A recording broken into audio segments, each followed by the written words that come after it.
최경영의 최강 시사.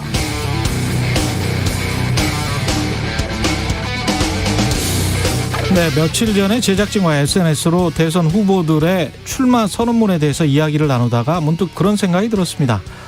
이 출마 선언문을 우리처럼 꼼꼼히 읽어보는 유권자는 우리나라에 몇 명이나 있을까? 한 1000명 될까? 대부분은 인터넷 포털 기사를 통해 나온 자극적인 헤드라인 한 줄만 보고 말 터인데, 앞으로 남은 기간에도 계속 지금처럼 행동한다면 그럼 우리는 대체 후보자의 무엇을 보고 투표하는 거지? 선정적인 기사 제목과 내가 기존에 가지고 있던 후보의 이미지 또는 편견만 갖고 투표한다면 그 투표는 현명한 투표가 될까? 우리가 10,000원짜리 수박 하나를 고를 때도 수박 줄무늬가 진하고 뚜렷한지, 꼭지 상태는 어떤지, 맑고 통통한 소리가 나는지를 직접 확인하고 고르지 않습니까? 다음 대통령은 한 해 예산 최소 600조 원, 수십 명의 장관급 인사, 수천 명의 기관장급 인사에 영향을 미칠 수 있는 자리입니다. 대통령의 철학, 비전, 정책, 구체적 실행 계획, 그 주변의 세력, 핵심 측근, 성정, 가족, 신원 서판 등등등 다 따져봐야 합니다. 그러려면 언론 헤드라인만 보지 마시고 최경영의 최강시사에서 여야 정치인들, 평론가, 저까지 포함해서 남이 하는 말입니다. 남이 하는 말만 듣지 마시고 그들의 출마 선언문이라도 한 번씩은 꼭 정독해 보시기 바랍니다. 100여 년 전만 해도 돈 있는 사람, 땅 있고 재산 있는 사람, 성인 남자만 투표할 수 있었습니다. 투표권은 고귀한 겁니다. 1인 1표의 원칙은 인간의 합리성을 믿는 민주주의의 기본 철학입니다. 합리성은 그러나 노력이 필요합니다. 5만 원짜리 주식 한 주 사는데 들이는 노력만큼이라도 대선 후보들에 대해서 공부했으면 좋겠습니다.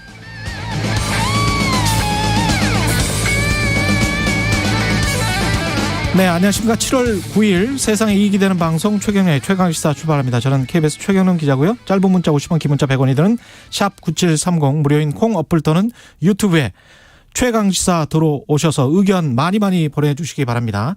의견 보내주신 분들께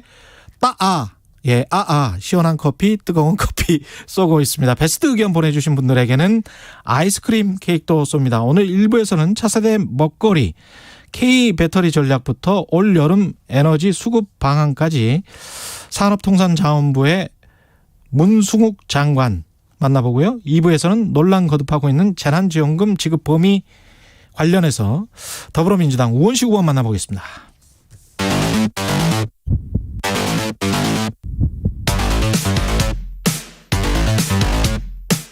오늘 아침 가장 뜨거운 뉴스 언박싱. 네, 뉴스 언박싱 시작합니다. 민동기 기자, 김민하 평론가 나와 있습니다. 안녕하십니까? 안녕하세요. 아이고, 0시 기준 1316명이네요. 정부가 오늘 오전 11시에요. 예. 이 수도권 지역에 대한 거리두기 단계 조정안을 발표를 하거든요. 예.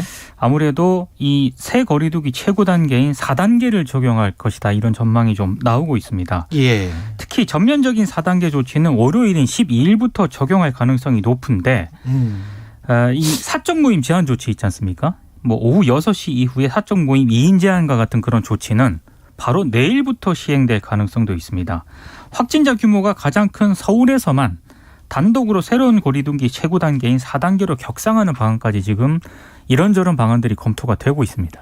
그러니까 4단계 격상이 되면 뭐 어제도 좀 말씀드렸지만 거의 이제 우리가 지금까지 해온 어떤 방역의 기준으로 보면은 봉쇄에 준하는 수준까지 이제 간다고 받아들일 수 있다, 이렇게들 언론은 해설을 하고 있는데. 예. 가령 이제 뭐 1인 시위의 집회 행사 전면 금지, 그리고 식당, 카페 등 다중이용 시설은 밤 10시까지만 영업을 가능하고, 예. 그다음에 뭐 유흥업소나 뭐 헌팅포차, 감성주점 이런 거 이 영업 금지되고, 그다음에 결혼식, 장례식에는 친족만 참석하고 뭐 이런 제한 조치들이 이루어지는 거거든요. 그리고 종교 활동도 이제 비대면으로 되고, 이제 학교도 등교를 하지 않게 되는 그런 이제 상황이 되는 건데, 이게 결국은 이 상황이 이후 상황의 어떤 그 경제나 이런데 이제 내수나 이런데도 상당히 영향을 좀 미칠 것 같아요. 당연하죠. 그렇기 때문에 지금 이 국회에서 추경안 논의하고 이런 이제 논의 과정이 있는데 이 논의 과정도 결국은 추경이 어떤 소비 진작에 초점을 맞추고 있는 그런 내용이었기 때문에 이것도 좀 수정해야 되지 않냐 이런 얘기도 같이 이제 번지고 있어서 얼마나 빨리 이 감염 확산을 끊어내느냐가 지금 관건이 된 상황이거든요. 예. 그러다 보니까 이제 4단계로 올리고 뭐 이렇게 강화하는 거는 어쩔 수 없는 일인데 문제는 지금까지 이 확진자 수가 이제 올라가는 걸 보면 아시겠지만 전문가들은 이게 뭐 이 짧은 시간 안에 확진자 수가 확 줄지는 않을 거다라고 또 얘기를 하고 있어요. 그래서 예. 이번엔 좀 여러모로 우리가 각오가 좀 필요한 상황이 된 것 같습니다. 뭐 이건 계속 우리가 뭐 지킬 수밖에 없을 것 같습니다. 어제 정은경 한동안은. 질병관리청장이요. 예. 조금 우려되는 얘기를 한 부분이 있습니다. 현 수준이 만약에 유지가 되면 하루 신규 확진자 규모가 이달 말 1,400명 정도가 될 것이고 1,400명? 예. 더 상황이 악화가 되면은 2,000명이 넘을 것으로 예상을 하고 있다. 이렇게 얘기를 했기 때문에 지금은 매우 심각한 상황인 건 분명한 것 같습니다. 밤에 술을 20대, 30대, 40대, 50대도 술을 덜 먹어야 되겠네요. 예. 술도 술이고, 예. 그러니까 지금 확진이 되면은 이제 일단은 생활치료센터로 가야 되잖아요. 그렇죠. 예. 그러니까 지금 다행스러운 것은 어떤 치명률이나 이런 수치가 이런 지표가 올라가지 않고 있기 때문에 예. 이게 중증으로 넘어가고 뭐 이런 중증화율도 많이 이제 백신 접종의 영향이나 이런 것 때문에 줄어들었을 것으로 판단되는데 그렇다 하더라도 이제 우리가 기존에 이제 좀 병상 확보를 해놓거나 이런 것은 어쨌든 하루 확진자 평균 1,000명을 기준으로 해서 병상 확보를 지금 추가로 해놓은 상황이기 때문에 이 병상 확보, 즉 의료 인프라에 들어가는 어떤 압력이나 이런 것도 상당히 높아져 있을 수밖에 없는 상황이고 여기에 더해서 이게 중증화율이 낮다는 것은 결국은 경증이나 뭐 이런 상황의 확진자가 비율이 높을 수밖에 없다는 건데 그렇죠. 그러면 생활치료센터는 모자랄 거거든요. 생활치료센터를 더 많이 확보해야 되고 그다음에 여기에 또 준해서 역학조사 인력이나 이런 게 다 같이 들어가야 되고 상당히 방역에 걸리는 어떤 로드 자체가 굉장히 커질 수밖에 없는 거여서 그 부분에 있어서도 상당히 이제 머리가 좀 아픈 그런 상황인 거죠. 지난 7일 PCR 검사 인원이 7만 명이 넘어섰다라고 하거든요. 예. 그러니까 지금 검사하는 데만 줄 서 있는 지금 그런 사진들 많이 보셨을 텐데. 그렇습니다. 예. 굉장히 좀 여러모로 지금 의료 인력이라든가 이런 부분들에 대한 것도 좀 신경을 써야 할 것 같습니다. 그러네요. 검사 인력도 부족할 수가 있고. 예.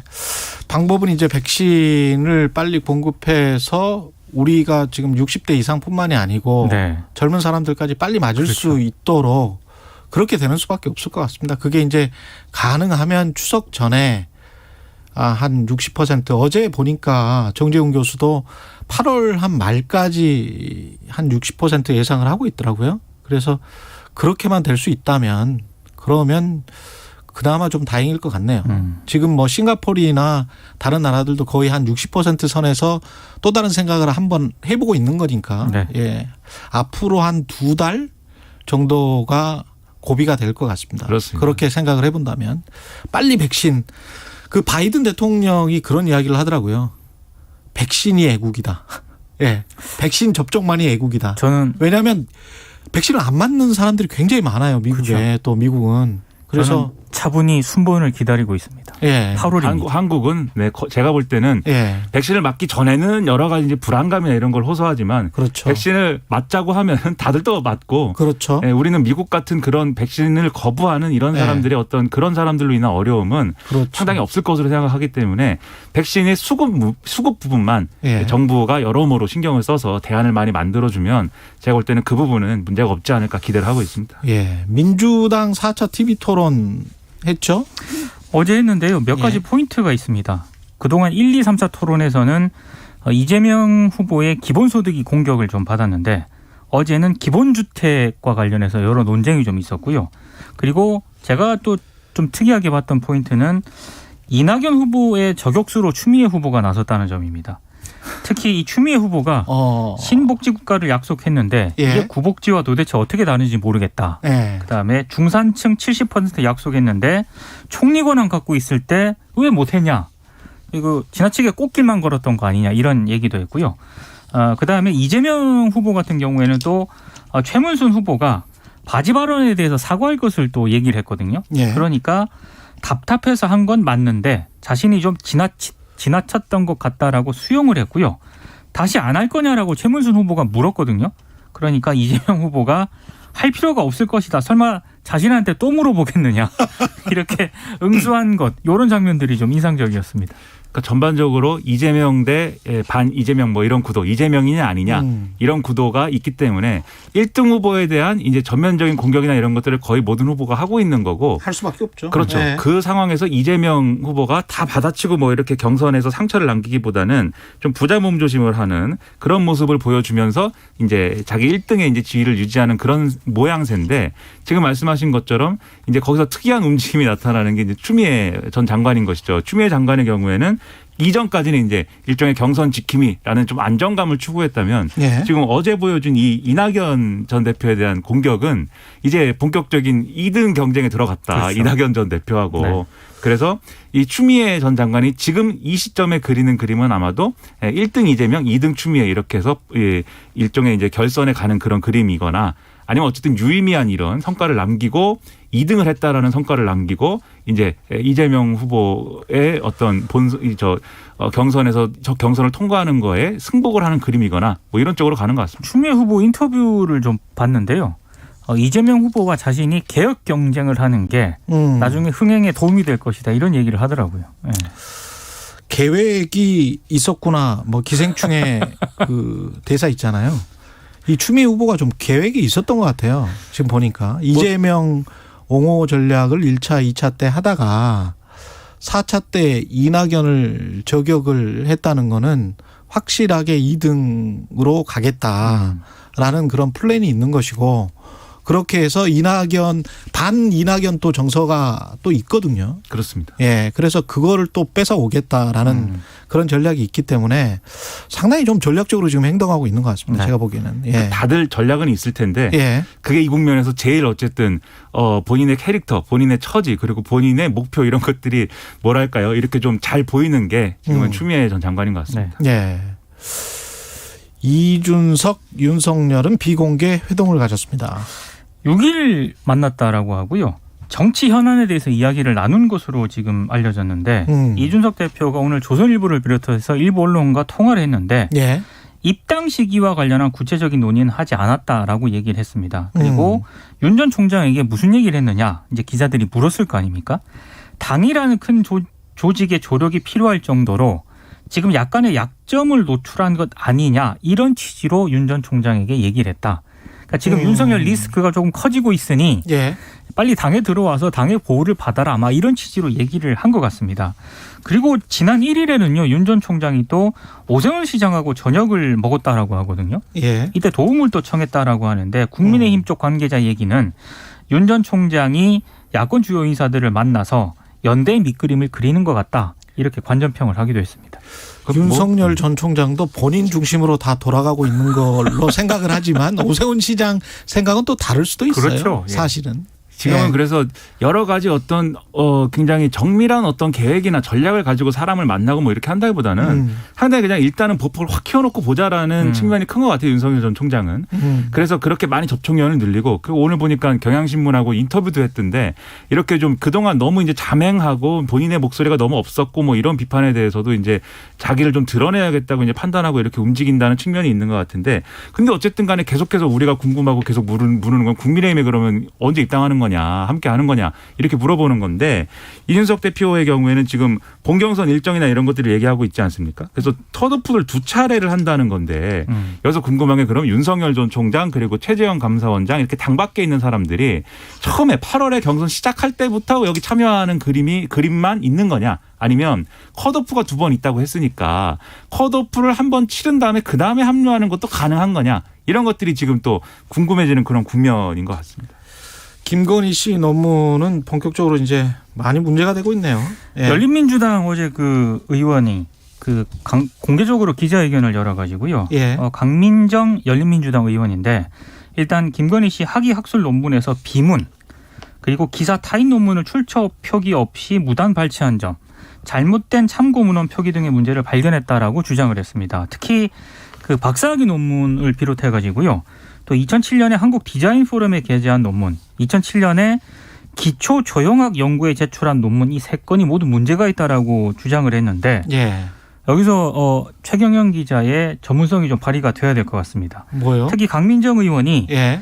기초조형학 연구에 실린 논문의 부재, 예. 관상궁합 아바타를 개발을 중심으로 이런 예. 이제 제목이 부재가 이렇게 되는데 이 자체가 일단 비문인 거고요. 예. 그리고 논문 제목 가운데 회원 유지를 멤버 유지로 YUJI로 해서 YUJI로 영어 표기를 했거든요. 영어기 때문에 최경영 기자한테 그렇습니다. 물어봐야 된다. 이게 네. 적절한 표현인지 외신 많이 보시니까. 예. 그렇습니다. 한번 평을 좀 해줘야 될 것 같습니다. YUJI로 멤버 유지 이렇게 썼다는 거는 이제 말이 안 되는 거는 우리 청취자분들 모두가 다 아시잖아요. 네. 근데 이게 유지가 사람 이름인 것처럼 써 있는데. 예. 네.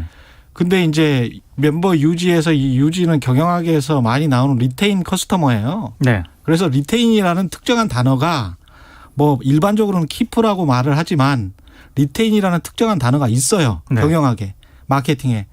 그렇기 때문에 이걸 이대로 영어 초록을 내게 한 교수나 이거 뭐 어떻게 어떤 식으로 이러는 게 나오는지는 모르겠습니다.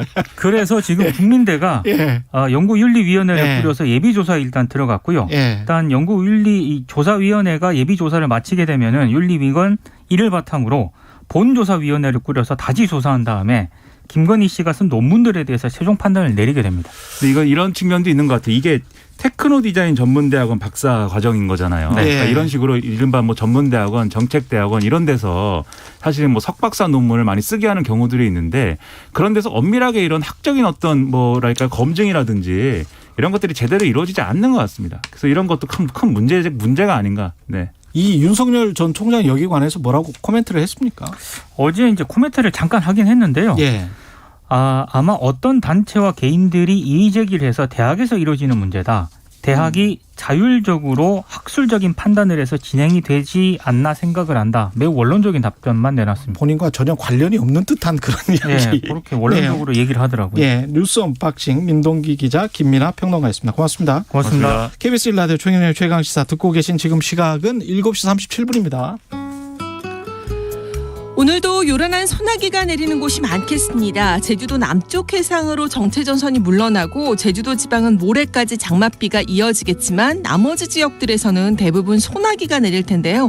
지금은 비교적 약하게 내리는 편이고 낮에 기온이 오르게 되면 대기 불안정이 더욱 심해지면서 내일 새벽까지 전국 곳곳에 5에서 60mm 정도 소나기가 내리겠습니다. 돌풍과 함께 천둥 번개를 동반하고 시간당 강우량이 50mm가 넘는 순간 강한 소나기가 예상되기 때문에 대비하시는 것이 좋겠습니다.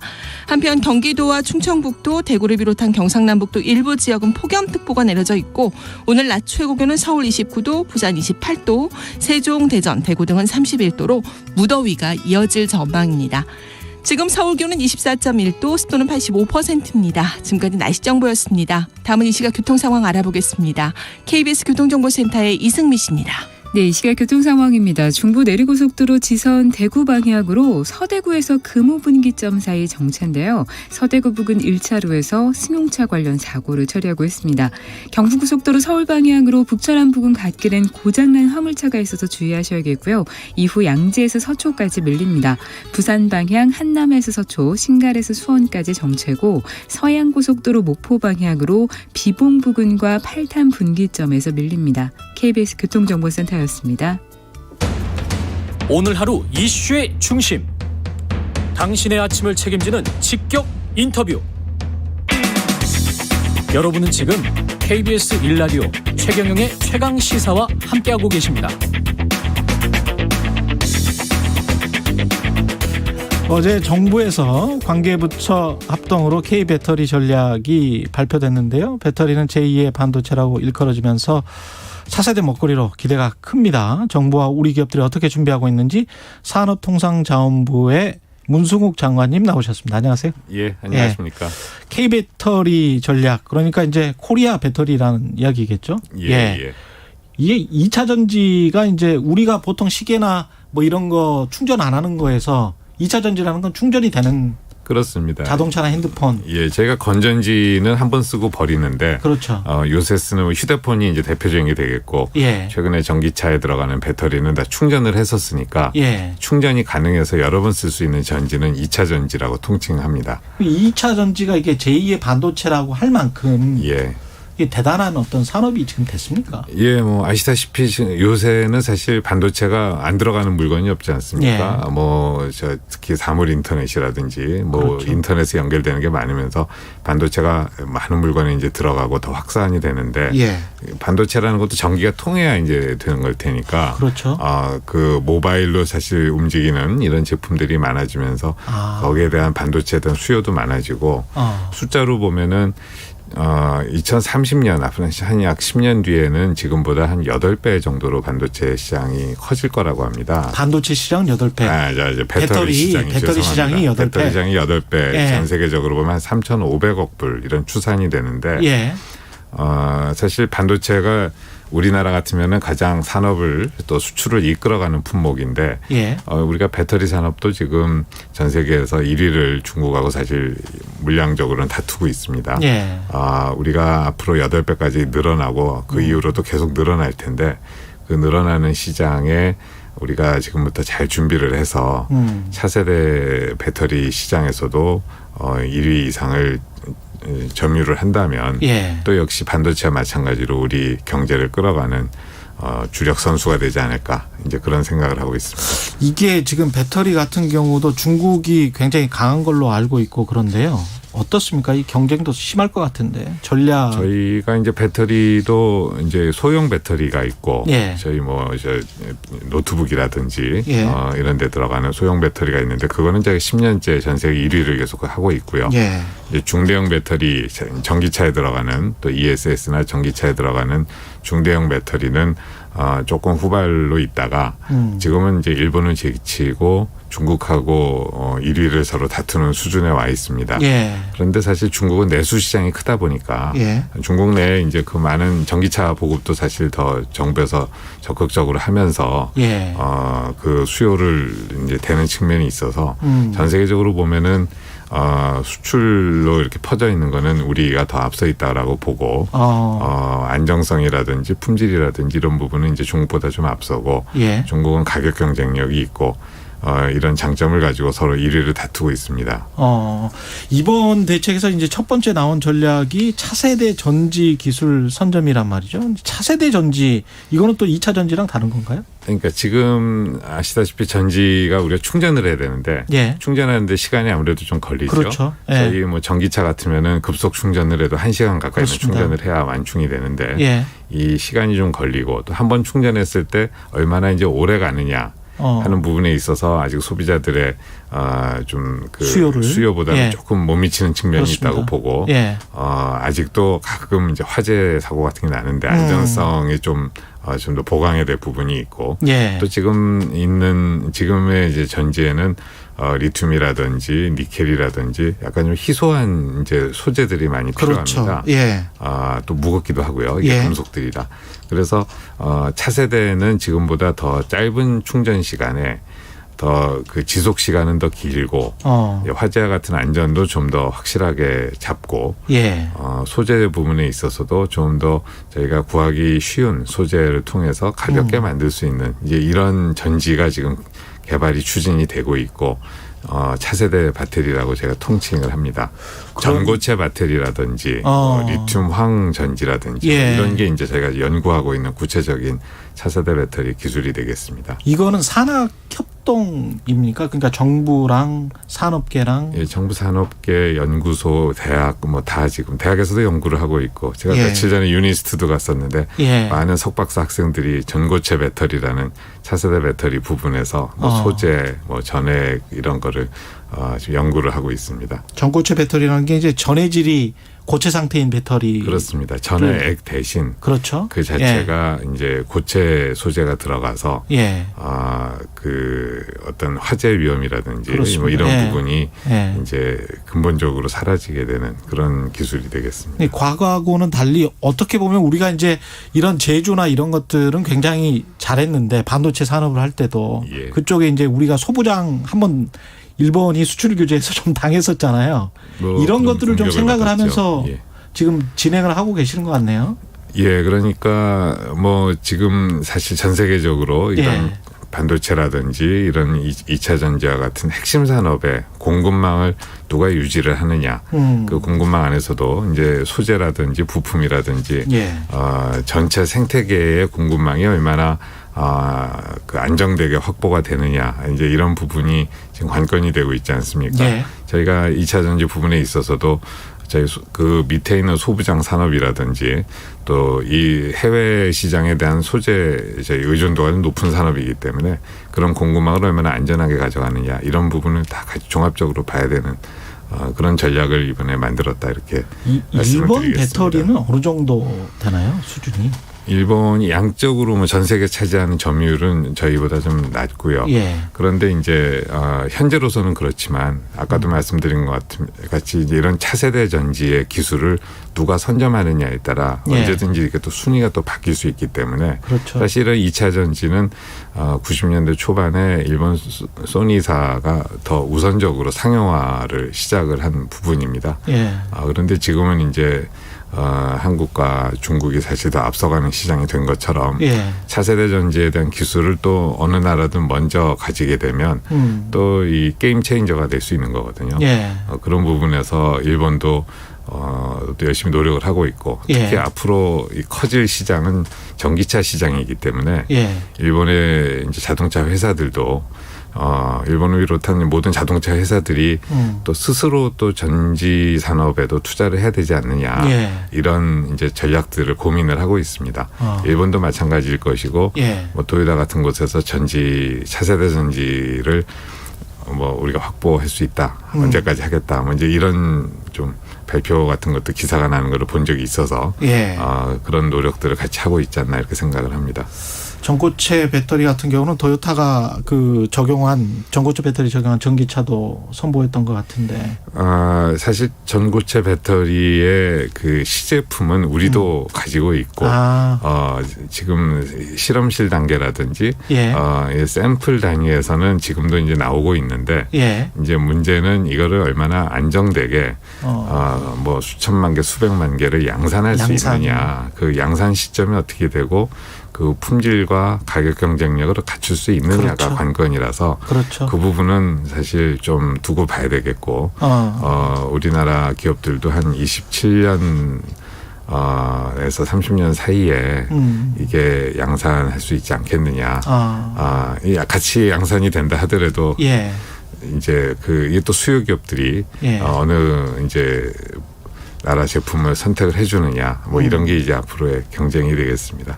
우리가 잘해보자고 하는 거죠. 그렇죠. 네. 배터리가 근데 그렇게 8배씩 커지고 그러면 원소재 확보 경쟁도 대단할 것 같은데 이게 나는 국가들이 예를 들면 리튬이 한 6배 정도로 늘 거라고 해요. 예. 리튬의 소재자 수요가. 그래서 이제 우리나라 같은 경우는 사실 우리가 땅이 작고 하다 보니까 그렇죠. 이런 소재들이 되게 이제 해외에서 확보가 돼야 되기 때문에 예. 그런 소재를 얼마나 안정적으로 확보하느냐 이런 부분에 대해서도 어제 정책에도 좀 내용이 좀 들어가 있습니다. 반도체 산업 또 좀 궁금한데요. 이게 지금 반도체와 관련해서는 국가의 핵심 전략 산업 특별법을 정기 국회 내에서 이제 처리하기로 당정이 협의를 한 것 같은데 이게 어떤 내용이 들어가 있나요? 반도체와 관련해서는? 예, 저희가 민주당에 있는 반도체 특위에 수요일 날 이제 보고를 드리고 발표가 됐던 사안인데요. 예. 지난 5월에 저희 K 반도체 전략을 발표할 때 이제 반도체 특별법을 검토하는 내용들이 좀 들어가 있었습니다. 예. 근데 이제 반도체만의 이제 특별법보다는 어제도 2차 전지도 발표를 했습니다만은 또 그리고 저희가 이제 아무래도 방역과 관련해서 백신 산업의 중요성도 강조될 필요가 있기 때문에 반도체라든지 2차 전지 또 백신 이런 이제 바이오 산업 그리고 그 이후에도 저희 국가적으로 꼭 중요한 핵심 산업에 대해서 종합적으로 지원하는 이제 특별법을 구상을 하게 됐고요. 예. 앞서도 말씀드린 것처럼 지금 뭐 모든 나라가 핵심 산업의 공급망을 얼마나 확보를 하느냐 이런 게 단순히 경제 문제를 떠나서 국가 안보적 차원에서도 관리가 그렇죠. 돼야 된다고 하는 이런 지금 상황이기 때문에 우리로서도 이런 핵심 산업에 대해서는 지금보다 좀 더 다른 나라에 뒤처지지 않게 초격차를 유지를 하기 위한 집중적인 R&D 또 인력 양성 그것을 위한 어떤 금융 지원이나 이제 세제 지원을 좀 더 파격적으로 집중적으로 이제 하고 한편으로는 이렇게 확보되는 기술이나 인력이 잘 관리될 수 있도록 그런 내용을 이제 지금보다 좀 더 확실하게 하는 이런 내용으로 특별법을 제가 구상을 하고 있습니다. 우리 입장에서는 어떻습니까? 그 삼성이나 이런 기업들이 미국에서 공장을 짓고 바이든 대통령이 그쪽에 공장을 짓도록 계속 독려를 하잖아요. 예, 말씀드린 것처럼 이제 공급망의 확보죠. 그렇죠. 미국 측면에서 그런 것들이 우리도 윈윈 할 수 있는 그런 겁니까 지금? 예, 지난 5월에 한미 정상회담 때 대통령께서 조지아 애틀랜타에 있는 SK의 이제 배터리 공장을 그때 방문을 하신 적이 있습니다. 저희가 3조 원 정도를 투자하는 공장이 되겠는데 그 중에 1조 원 정도는 이제 그 기계 설비가 들어갑니다. 그 설비의 90%는 저희 한국에서 다 이제 수출이 돼서 가서 설치가 되는 거고 이제 공장이 본격 가동이 되면 그 소재하고 부품 역시 한 80% 정도는 한국에서 수출이 돼서 현지에서 돌아가는 걸로 설명이 이제 되었습니다. 얘기를 하면 저희는 미국 자동차 회사들은 어딘가에 지금 전기차 배터리를 안정적으로 공급하는 회사 파트너가 필요하고 그래서 포드사가 이제 SK사하고 짝을 지은 거고요. 그러면은 우리는 만약에 포드사가 SK가 없었으면 어디든 다른 나라 외국 회사하고도 손을 잡을 수가 있을 텐데 그렇죠. 그 시장을 선점을 한 거고 선점을 하면서 우리 소부장 기업에게는 새로 또 그 수출을 늘릴 수 있는 그 시장이 확보가 된 거기 때문에 그런 식으로 우리 소부장 기업에게는 우리가 미국에 투자를 한 게 새로운 또 기회 요인이 되는 거고 또 우리가 그렇게 선점하지 않으면 그런 기회 요인이 사라지게 되는 거니까 그런 측면에서 저희가 윈윈할 수 있는 방안이다 이렇게 생각을 합니다. 이게 반도체 같은 경우에 국가 핵심 전략 산업으로 이렇게 분류돼서 이제 특별법으로 하면 세제 지원 같은 경우는 어느 정도나 되는 거죠? 예, 기존에 이제 저희가 세제 지원을 하는 게 이제 조금 정리해서 말씀드리면 R&D 같은 경우는 대기업은 한 40%, 중소기업 한 50%까지 제가 세액 공제를 해드리고 세액 공제를 해주는 거죠. 설비 투자인 경우에도 10%에서 20%, 대기업은 10%까지 기존보다 이게 한 4 내지 6% 정도 늘어나게 되는 건데 중소기업은 20%까지 세제 혜택을 받게 돼서 가장 많은 수준으로 받게 됩니다. 무슨 그 핵심 기술로 이제 선택이 돼야 될 거고 반도체 기술이라서 다 선정되는 건 아니고요. 거기에서 우리가 이제 그 차세대를 준비하는 핵심 기술들은 이렇게 선별이 돼서 세법에 포함이 되게 되겠습니다. 대만 같은 경우에 이제 TSMC가 비메모리 반도체 쪽은 거의 뭐 압도적이지 않습니까? 그래서 우리가 많이 이제 따라가려고 하는데 시스템 반도체 분야는 어떻게 보세요? 몇 년 후나 그런 뭐 필적할 만한 수준으로 갈 수 있을까요? 몇 년 후라고 말씀드리기 쉽지는 않은 거고 지금 저희가 시스템 반도체 파운드리를 보면은 대만이 한 70% 가까이 비중을 차지하고요. 우리는 한 16, 7% 뭐 이제 이런 정도를 하는데 사실 저희는 메모리 반도체 쪽은 세계 1위를 독보적으로 지금 가고 있고 이런 비메모리 특히 시스템 반도체 쪽은 상대적으로 비중이 낮았었는데 최근에 제가 작년에 반도체 부분 수출을 1,000억 불을 했거든요. 반도체만. 그 안에서 시스템 반도체 부분이 한 30% 정도는 차지를 했습니다. 그래서 우리도 빠르게 쫓아가고 있고 전체 물량은 TSMC는 부가가치가 낮은 품목서부터 아주 그 고부가가치 미세공정 품목까지 다 커버를 합니다만은 우리는 낮은 품목보다는 주로 부가가치가 높은 쪽에 좀 더 집중해서 지금 투자와 전략을 짜고 있고 그 부분에서는 굉장히 기술 경쟁을 치열하게 하고 있기 때문에 저희가 그 전체 물량에서는 TSMC가 크지만 메모리와 비메모리를 다 합친 데서는 우리가 대만보다 월등하게 시장 점유율이 높고요. 비메모리 분야에서도 그 기술이 높은 분야에서는 저희가 공격적으로 하고 있기 때문에 앞으로 기술로만 놓고 보면은 저희가 TSMC를 그 좋은 경쟁자로 하면서 앞서는 분야가 늘어나지 않을까 이렇게 기대를 합니다. 장관님 한 30초 남았는데요. 예. 올 여름에 다음 주부터 굉장히 또 덥다고 하는데 예. 그 전력 수급 관련해 가지고 좀 걱정하시는 분들 많더라고요. 예, 저희가 전력 공급 능력은 뭐 작년하고 비슷한 수준인데 예. 작년에는 코로나19 상황으로 상대적으로 경기가 조금 위축이 되면서 전기 수요가 따라서 좀 낮았었는데 금년에는 사실 어제 오늘은 조금 상황이 안 좋아지고 있습니다만은 예. 작년보다는 전기 수요가 많이 늘어나고 있고 이런 부분에서 혹시 수요 쪽에서 좀 저희가 상대적으로 좀 조정을 조정이라기보다도 저희가 예비율이 조금 예년보다는 예. 조금 낮을 수도 있을 것 같아서 예. 그런 부분은 예의주시하고 대비하고 있다. 있고 국민 여러분께서도 전기에 대해서는 좀 더 관심을 보여주십시오. 안녕하세요. 배우 성동일입니다. 요즘 청년들이 사는 법 들어보시겠어요? 작가학원에 등록했죠. 제 꿈이 작가거든요. 저는 취미를 갖게 됐어요. 저는 배낭여행. 경험엔 여행만 한 게 없으니까. 이게 다 기본이 되니까 가능한 일 아니겠어요? 그쵸? 요즘 청년들이 이래요. 기본이 달라지니까 사는 게 달라지잖아. 청년을 청년답게. 경기도 청년 기본소득. 만 24세 경기도 청년이라면 누구나 100만 원을 경기지역 화폐로 드립니다. 자세한 내용은 자바바 홈페이지를 참조하세요.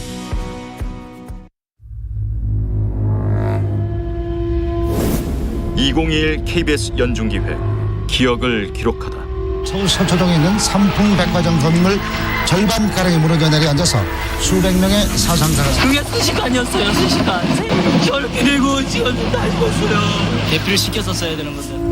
5층 건물이 이렇게 무너져 내리면서 평상시 지면보다도 더 밑으로 들어갔어요. 희생자들이 나올 수밖에 없는 그런 현장이라는 게 그 주변에서 신음소리들이 많이 나왔고요. 피가 이렇게 튄 흔적들이 많더라고요. 그리고 막 그 쓰레기하고 먼지가 이렇게 그 건물 그 주변을 뒤덮고 있었고 29일 동안 현장에 있으면서 제 기억으로는 27일까지 해서 작업이 끝났습니다. 그런데 바로 철수하지를 못했습니다.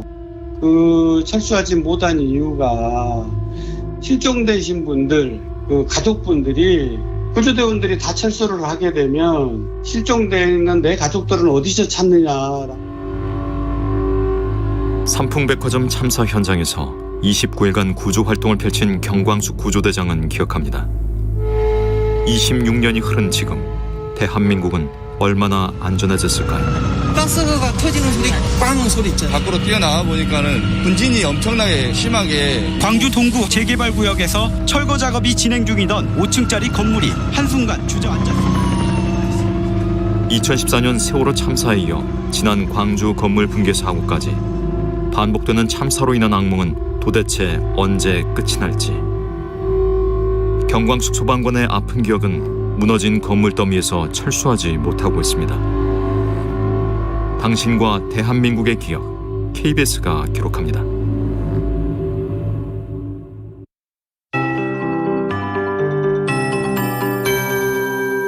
KBS 58분 날씨. 이번 주말 휴일까지 제주도 지방은 장맛비가 이어지겠습니다. 반면 그 밖의 지역들은 소나기가 강하게 내릴 것으로 예상됩니다. 지금도 곳곳에 소나기가 내리고 있는데 낮에 기온이 오르게 되면 대기 불안정이 더욱 심해지면서 소나기 내리는 곳이 더욱 확대되고 강화될 것으로 보입니다. 서해상에 위치한 고기압의 가장자리에서 대체로 흐린 날씨 속에 내일 새벽까지 전국 대부분 지역 소나기 가능성이 있는데요. 예상 강우량은 5에서 60mm까지 이고 강원 영서 지역이나 충청북도 북부, 경상북도 북부 내륙 지역에선 80mm가 넘는 곳이 있겠습니다. 이번 소나기 돌풍과 함께 천둥 번개를 동반할 텐데 강풍이 동반되고 순간 강하게 내릴 것으로 보여서 주변 단속하시는 것이 좋겠고요. 제주도 지방의 경우 정체전선이 제주도 남쪽 해상으로 물러나면서 제주도 지방만 오늘과 내일 사이 20에서 60mm 정도 장맛비가 내리겠습니다. 무더위도 계속되겠습니다. 경기도와 충청 충청북도, 대구를 비롯한 경상남북도 일부 내륙 지역 폭염특보가 내려져 있는 상황이고 세종과 대전, 대구는 31도, 춘천, 광주, 제주 30도, 서울 29도, 부산, 울산 28도 안팎으로 오른 데다가 습도가 높기 때문에 체감기온이 더욱 높아 상당히 무덥겠습니다. 지금 서울 기온은 24.4도, 습도 85%입니다. 윤지수입니다.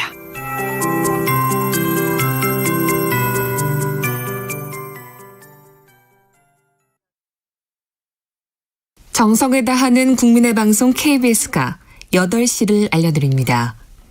AM 711kHz, FM 97.3MHz, KBS 1라디오입니다. HLKA.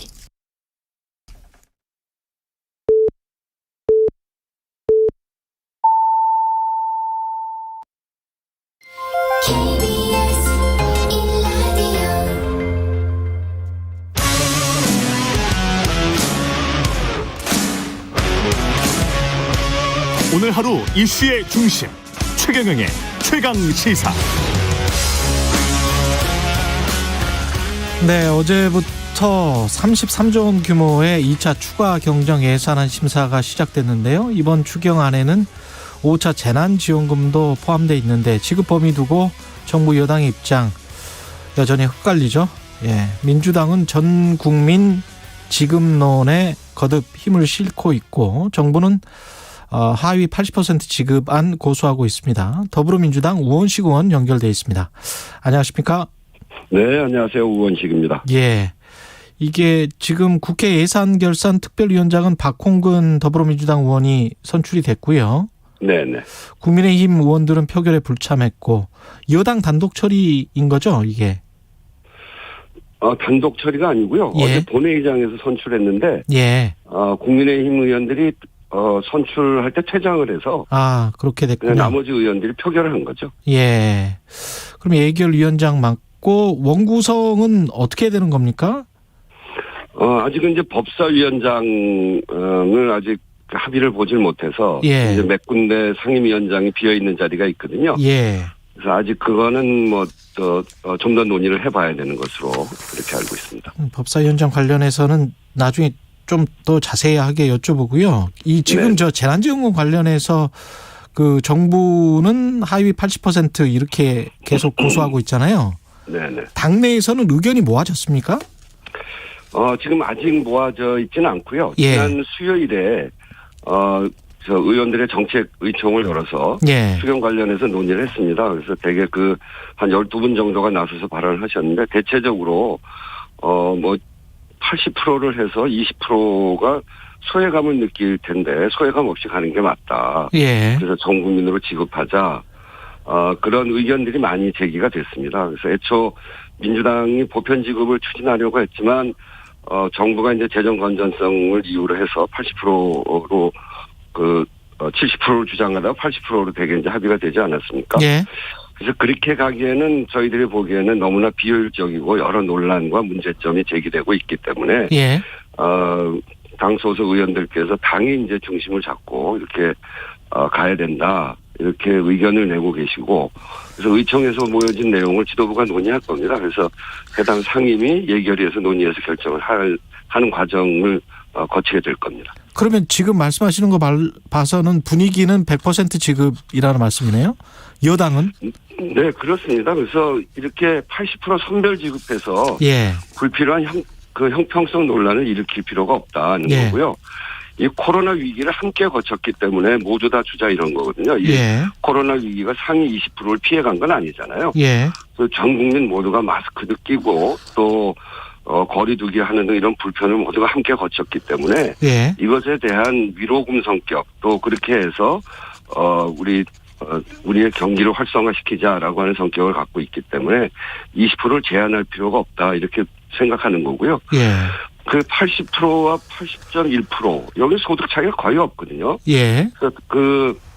그렇기 때문에 거기서 까딱 잘못하면 이제 소득이 역전되고 그러면서 박탈감도 생기고 그리고 국민 간의 갈등도 생기고 이렇게 할 필요가 전혀 없다. 이렇게 생각하고 있는 거죠. 지금 80%와 100%를 하면 네. 금액이 어느 정도 차이가 나나요? 전체 액수로 봤을 때는. 전체 액수로 보면 한 2조, 3조 그런 정도. 아, 2조, 3조. 예. 그리고 그게 이제 예. 꼭 그 액수를 그렇게 안 봐도 되는 게요. 예. 저희는 이제 그것이 재원 문제라고 한다면 예. 그 1인당 25만 원 드릴 거를 예. 그 1인당 20만 원씩 해서 전체를 다 드려도 된다. 조금 줄여서 전체를 다 드려도 그것이 오히려 훨씬 효율적이다 이렇게 보는 거죠. 그 코로나가 지금 그 확진자 수가 매일 한 1,000명이 넘는 상황에서 지금 당장 이게 통과된다고 하더라도 어디 가서 쓸 데는 없을 거고 그렇게 된다면 이제 지급 시기 같은 경우는 어떻게 생각을 하고 계세요?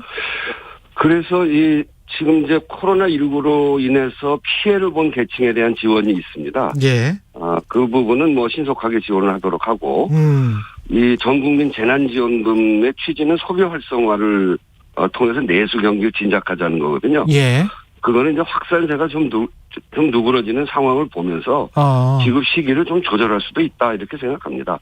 그러니까 어려우신 충분히 예. 그런 상황을 봐서 잘 검토해서 드리면 될 거라고 보죠. 그러니까 어려운 자영업 하시는 분들은 먼저 지급을 하고 네. 예. 전 국민 지급이 확정이 되면 다른 분들 같은 경우는 소비가 활성화되는 그 시점에 지급을 하겠다. 네. 근데 이제 김부겸 총리는 예산 총액이 정해져 있고 전 국민에게 지원금을 주게 되면 다른 부분의 예산을 사용하지 못하게 될 수도 있는데 전 국민 지급은 좀 힘들다 이런 입장인 것 같은데요, 정부는? 그러니까 우리가 이제 이번 추경은 되게 세 가지로 구성이 됩니다. 하나는 소비 진작을 위한 재난지원금, 지금 이제 그 이야기하고 있는 거고요. 두 번째는 신용카드 캐시백이고요. 세 번째는 소상공인 지원, 피해 지원이거든요. 좀 두툼하게 해드리는 거는 소상공인 피해 지원 부분에서 특히 이제 코로나로 어려움을 겪은 부분들, 집합금지나 영업 제한, 이런 손실을 본 자영업자, 또 실업을 당한 노동자, 이런 분들한테는 좀 더 폭넓고 두텁게 지원하는 게 맞습니다. 그래서 손실보상과 고용지원금은 두텁게 하자고 하는 것이고요. 이제 재난지원금을 80%에서 100% 하는 게 재원 때문에 어렵다 이렇게 이야기하면 그거는 조금 줄여서 다 같이 전 국민에게 다 나눠드리는 게 훨씬 더 효율적이거든요. 이게 80%를 가르려면 가르는 과정에 들어가는 비용도 있고 또 그렇게 가르면 아까도 말씀드렸던 대로 약간의 차이 때문에 못 받는 분들도 있고 그런 분들의 불만이 생기지 않겠어요? 그렇죠. 그리고 이게 소득과 자산 사이에서 이게 소득으로 하면은 자산이 많은데 소득은 조금 적다고 그분은 받고 또 어떤 분 자산은 적은데 소득은 많아서 못 받는 부분도 있고 그래서 이게 이제 갈등이 굉장히 많고 그런 사회적 비용까지 하면 전체를 다 드리는 게 맞기 때문에 재원이 문제라면 조금 줄여서라도 전체 다 드리는 게 맞고 그리고 신용카드 캐시백 이거는 이제 전 분기에 비해서 좀 더 쓰면 그러니까 지난 분기보다 100만 원을 더 쓰면 10만 원 더 드리겠다는 거거든요. 10만 원 받기 위해서 100만 원 쓰는 경우는 별로 없을 겁니다. 그건 없을 것 같아요. 그래서 이 캐시백에 들어가는 1조 1,000억 원 이거를 그 전국민 재난지원금으로 보내고 그렇게 하면 이 재원 문제도 별로 없습니다. 그래서 저희들이 보기에는 이 재난지원금의 경우에는 전 국민에게 드리는 게 맞고 그것이 재원을 더 많이 소요되는 것도 아니고 더 많이 소요된다고 걱정이 되면 조금 줄여서라도 전체를 다 드리는 게 사회적 갈등을 훨씬 줄이게 되는 것이다 이렇게 보여지는 거죠. 근데 23일까지 이제 추경안 처리 완료 시점이라면 이게 이 문제는 당정 간에 확실하게 매듭을 빨리 지어야 될 것 같은데 언제까지 결정이 될까요? 아무래도 수요일 날 의총을 했기 때문에 이번 주말이나 다음 주 초까지는 의견을 대체적으로 모아야 되겠죠. 그리고 정부와의 협의는 어떻게 되는 겁니까? 그 다음에는? 그런 과정을 거치면서 그 당정 협의가 같이 이루어집니까? 네네. 그리고 당정 협의한 결과를 다시 이제 그 국회에서 예. 최종적으로 결정하는 거니까요. 예결위에서 논의를 해서 의견을 모아 가야 되죠. 예. 김기현 국민의힘 원내대표는 이런 말을 했습니다. 문재인 정권은 추경 중독이라고 해도 과언이 아니다. 2차 추경안에는 누구에게 얼마를 어떻게 지원한다는 것에 대한 추계 자료도 없다. 엉터리 추경이다. 묻지도 따지지도 않고 빨리 처리해달라는 것은 생떼다. 뭐 이런 이야기고요. 추경호 원내수석 부대표는 돈을 뿌리듯이 하는 발상 자체가 잘못됐다. 철저히 심사해서 삭감할 부분은 대폭 삭감할 것이다. 이렇게 이야기를 했단 말이죠. 이게 여야 합의는 또 이루어지지 않을 것 같다는 생각도 드는데 어떻게 보세요? 네. 저 국민의힘은 서민의 삶이 팍팍해지고 어렵다고 해서 예. 늘 지원해야 된다고 하면서도 우리 정부가 이렇게 재정 지출할 때는 또 늘 반대해 왔어요. 예. 국민 모두에게 시한을 정한 지역 화폐 형태로 드리게 되면 이런 그렇게 되면 결국은 그 돈은 이번에 가장 타격을 많이 받은 소상공인한테 돌아가게 돼 있거든요. 예. 소상공인 지원하자고 하면서 결국 소상공인이 가장 혜택을 많이 보게 될 이런 지원에 대해서 반대하는 건 저는 알 수가 없습니다. 네, 그래서 이미 많은 국민들께서 그동안 해왔던 재난지원금의 보편적 지급에 대한 소용을 이미 체감한 바가 있어서 예. 국민의힘 주장에 공감을 얻기는 어려울 거라고 보여집니다. 지금 말씀하셨던데 재난지원금을 그러면 지역화폐 형식으로 지급하게 되는 겁니까? 그렇죠. 시한을 정해서. 예, 시한을 정해서. 예. 그래서 지역 안에서 사용할 수 있도록. 아까 그 소비 진작을 위한 전국민 지급을 말씀하시는 거네요. 이 부분은. 네네. 그렇죠? 예. 그거는 이제 지역화폐로 할 것이고. 예, 알겠습니다. 이 관련해서 그러면 아까 시기나 뭐 이런 것들은 거리두기 4단계를 월요일부터 추진할 수도 있는데 그런 시기나 이런 거를 보면은 뭐 7월이 훨씬 넘어갈 수도 있겠습니다. 8월이 될 수도 네, 뭐 그런 있겠네요. 상황을 잘 보면서 해야죠. 예. 알겠습니다. 예. 그 법사위원장 관련해서 아까 말씀하셨잖아요. 네네. 야당은 이제 절대 포기를 못 하겠다는 건 것 같은데, 법사위원장을. 네. 그거는 지난 20대. 예. 20대를 최악의 국회라고 그러거든요. 예. 그 왜 최악의 국회냐면 법사위원장을 야당이 했어요.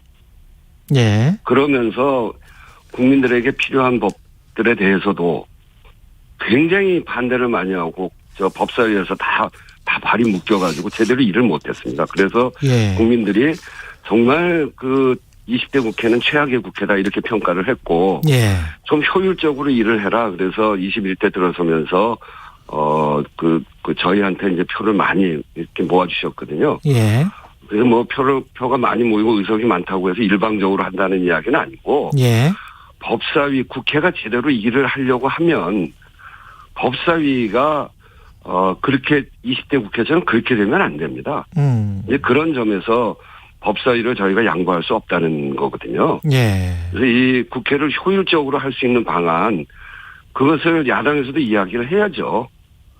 야당에서 효율적으로 할 수 있는 방안이 뭔지를 이야기를 하면 민주당도 법사위를 내줄 수도 있습니까? 어떻습니까? 이를테면 예. 법사위가 예. 전체 상임위에서 벌어지고 있는 법안들에 대한 자구 체계 심사권을 가지고 예. 다 발목을 잡는단 말이에요. 예. 그거를 폐지하게 되면 그러면 논의해 볼 수 있죠. 이를테면 지금은 뭐 그런 논의가 가능치 않을 테고. 예. 22대 국회나 이렇게 해서 그런 논의는 해볼 필요가 있습니다. 그냥 법사위의 그 권한을 폐지하면 법사위가 어떤 권한을 갖게 되나요? 그러면 그 법사위에 관련돼 있는 그런 법안. 예. 그 부분에 대해서만. 그러면은 각 상임위는 상임위 나름대로 심사하고 그냥 통과되면 그게 마지막. 그다음에 총회에서 뭐 투표하고. 그렇습니다. 본회의에서. 예, 본회의에서 투표하고 그렇게 해야 된다. 그렇게 22대 때는 바꾸자라고 협의를 한다면 그러면 할 수 있다. 포기할 수 있다. 아니 21대는. 21대는 그냥 가고. 얼마 남지도 않았고. 예. 지금부터 이제 요번 회기. 예. 요번 정부 시기. 예. 그러니까 국회로 보면 전반기 시기입니다. 예. 국회 전반기. 시기는 그대로 가고. 예. 그리고. 후반기. 원구성할 때. 하반기에서 논의를 한다거나 아니면 22대를 향해서 국회가 그런 부분에 대해서 진지하게 논의해서 그다음부터는 그렇게 하더라도. 예. 지금 이런 상태에서 법사위원장을 달라고 하는 거는 국회를 다시 마비시키겠다. 예. 이런 것으로밖에 되지 않기 때문에 지금으로서는 뭐 협상이 불가능한 일이죠. 혹시 이제 이준석 당대표 와서 달라질 수도 있겠습니다만은 3차 추경안 때처럼 원구성 협상과 추경안 처리를 연계를 만약에 한다면 국민의힘이 그러면 이제 또 단독 처리를 해야 될 텐데 여당이 그것도 좀 부담스럽잖아요. 국민에게 어느 것이 더 득이 되는가 이걸 중심으로 놓고 봐야죠. 예. 그래서 저는 국민의힘이 이제 앞으로 대선도 있는데 그렇게 일방적으로 방해를 한다거나 그렇게 할 거라고 생각하지는 않습니다. 그러시군요. 민주당 같은 경우에 이제 예비경선 TV 토론 어제 4차 토론이었잖아요. 마지막 토론. 네네. 어떻게 보셨어요? 의원님은? 저는 토론이 해를 거듭할수록 아주 흥미진진해집니다. 그래요? 그래서 최근에 국민 면접 그 아이디어는 굉장히 참신했고요. 그리고 이제 어제 토론은 여론조사를 앞두고 있다 보니까 그거를 향한 마지막 토론이었잖아요. 그래서 후보들이 굉장히 긴장감 있게 치열한 토론을 한 것 같고요. 각 후보들의 공약에 대한 검증도 그리고 정책 위주의 열띤 토론이 이루어졌고 토론을 보신 국민들께서 후보를 평가하는 데 많이 도움이 되셨을 거다 이렇게 생각합니다. 우원식 의원님은 사실은 이제 송영길 대표와 대표 경쟁을 하셨었잖아요. 네네. 근데 이제 송영길 대표가 최근에 대깨문 발언이랄지 그다음에 이제 어젠가요? 오늘은 경부고속도로 개통일인데 박정희 대통령 때 야당이 반대했지만 고속도로 개통하고 제철소 만든 것은 국가 발전을 위해 의미 있는 일이었다고 평가한다. 어떻게 보면 이제 원론적인 이야기인데 이런 어떤 송영길 대표의 행보는 어떻게 보십니까? 잘한 일은 잘한 대로 평가하고 또 그렇게 하는 게 당으로서 당연히 해야 될 일이죠. 이제 당대표 선거를 함께 한 입장에서 당대표 행보에 대해서 평가하는 건 적절치 않아 보이긴 한데 한마디만 하면 이제 이번 당대표 임무 중에서 가장 중요한 임무는 역시 대통령 선거에서 승리하도록 만드는 거 아니겠어요? 그렇겠죠. 그 대선 승리를 위해서 또 가장 중요한 거는 후보 경선 이후에 선출된 후보를 중심으로 빠르게 원팀을 구성하는 그 일이죠. 그게 이제 당대표가 해야 될 가장 중요한 일이죠. 그래서 하여튼 그 점을 분명하게 이렇게 명심해 가면서 당을 잘 운영해 주기를 기대합니다. 정치적 논란과 관련해서 한 두 가지만 여쭤보면 윤석열 전 총장이 계속 탈원전 이야기하고 있잖아요. 탈원전 반대 관련해서 원전 회기야말로 3.6국가로 전락하는 지름길 자신 있으면 나와서 토론하자. 어떻게 보세요? 친원전 쪽으로 이제 윤석열 전 총장은 자꾸 이야기를 하고 있는데. 저는 그분이 이 원전과 소위 에너지 부분에 대해서 어떤 전문적 견해를 갖고 있는지 알지 못하거든요. 주로 검찰에 있었던 분인데. 이게 얼마든지 토론은 가능하고요. 근데 전 세계의 흐름은 이제는 원전이 아니라 재생에너지 쪽으로 가고 있습니다. 글로벌 기업들이 아리백을 선언을 하고 있는데 그 아리백은 모든 자기 기업에서 쓰는 모든 에너지를 재생에너지로 하겠다는 선언이거든요. 이게 기후위기 때문에 그렇습니다. 그러고 그 협력업체까지 아리백 선언할 것을 다 요구하고 있고 이렇게 재생에너지가 기후위기 시대를 거치면서 재생에너지의 중요성이 계속 강조되고 확장되고 있고 또 새로운 시장도 재생에너지와 원전이 한 10대 1 정도 됩니다. 재생이 10이에요? 재생에너지가 미래 재생이 10입니까? 네네. 그래서 그 미래 에너지로 훨씬 싼 에너지로 바뀌어가고 있는데 아직도 원전 얘기를 하는 것은 그것은 시대 흐름에 맞지 않고 그렇게 끌고 가가지고는 세계 경쟁력을 갖기 어렵게 됩니다. 그런 세계의 흐름도 제대로 파악하고 있는지 잘 모르겠고요. 그래서 제가 그렇게 자신 있으면 제가 우리 당의 재생에너지로 전환해 가는데 가장 선두에서 주장해 왔던 사람이기 때문에 저랑 토론 한번 하자 이렇게 제안을 했습니다. 여성가족부 폐지 관련해서 이제 국민의힘 여러 주자들이 이야기를 하고 있지 않습니까? 유승민, 네. 이준석 다 이야기를 하고 있는데 당대표까지 어떻게 생각하십니까? 국민의힘이 과거에는 이념과 지역주의로 갈라치기를 했는데 이제는 성별로 갈라치기해서 지지를 얻으려고 하는 것 같아요. 저는 아주 나쁜 정치 표본이다 이렇게 생각합니다. 국민의 통합을 이끌기는커녕 분열을 조장하는 것이어서 비판하지 않을 수 없는데요. 예. 이준석 대표가 그 여가부 폐지에 동조하면서 뭐라고 얘기했냐면 여가부라는 빈약한 부서를 가지고 캠페인 정도 하는 그런 역할로 전락했다 이렇게 얘기하더라고요. 예. 그렇다고 한다면 폐지할 게 아니라 그 역할을 제대로 할 수 있도록 여가부의 권한과 기능을 강화하는 것이 맞죠. 이 남북이 대결로 친다는다고 통일부를 없애면 남북이 화해로 갈 수 있습니까? 예. 저는 오히려 그렇게 되묻고 싶고요. 그 여가부를 없애면 국힘 주장처럼 양성평등이 이루어집니까? 그래서 그 성평등을 위해서 무엇을 노력할지 그리고 조정과 통합의 정치를 위해서 고민해야지 예. 표를 얻기 위해서 시대에 편승해서 갈등과 분열을 조장하는 그런 정치를 하면 안 된다. 그건 예. 나쁜 정치다. 이렇게 말씀드립니다. 예, 오늘 여기까지 하겠습니다. 말씀 감사합니다. 네, 감사합니다. 예, 더불어민주당 우원식 의원이었습니다. 공정, 공익, 그리고 균형. 한 발짝 더 들어간다. 세상에 이익이 되는 방송. 최경영의 최강시사.